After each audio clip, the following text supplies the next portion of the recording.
హబక్కుకు గ్రంథం అంతా ఇదే. ఏంటి నువ్వు చూడవా, అసలు ఉన్నావా నువ్వు? ప్రపంచంలో ఉన్న అన్ని రకాల భక్తులకు ఇదే క్వశ్చన్. అయితే భక్తులు ఏం ఎక్స్పెక్ట్ చేస్తారంటే జరగంగానే ఆయన కత్తెత్తుకొని వచ్చేసి వేసేయాలనుకుంటారు. But God doesn't work like that. ఆయన అలా పనిచేయడు.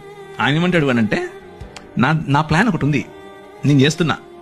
అప్పుడు హబక్కుకు కోపం వచ్చి దాన్ని ఏమంటారు, అలిగితాడు. అలిగి పై గోపురం ఎక్కి మఠం వేసుకొని కూర్చుంటాడు. నువ్వు చెప్పు నాకు ఇప్పుడు ఆన్సర్. భక్తిహీనులు, అసలు భక్తి లేని వాళ్ళు, మాకంటే తక్కువ నీతి పరులు వచ్చి మాకు బుద్ధి చెప్తారా?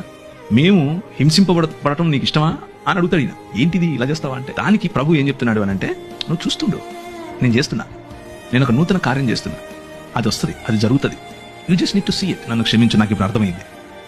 నువ్వు చేస్తున్నావు పని, యూఆర్ వర్కింగ్ బిహైండ్ ఇట్, కాకపోతే నేను అనుకుంటున్న పద్ధతిలో చేయట్లేదు. నాకు ఇప్పుడే ఇక్కడే ఇలాగే పైనుంచి ఉరుములు పడాలి, కింద భూమి పగిలిపోవాలి అని నేను ఎక్స్పెక్ట్ చేస్తున్నాను. అలా కాదు. You have a different way.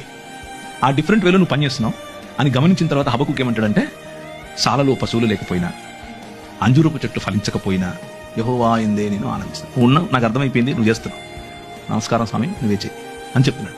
So final గా వాళ్ళు పనిష్మెంట్కు లేకపోతే తీర్పు అనేది ఆయన చేతిలో. Let's put it this way.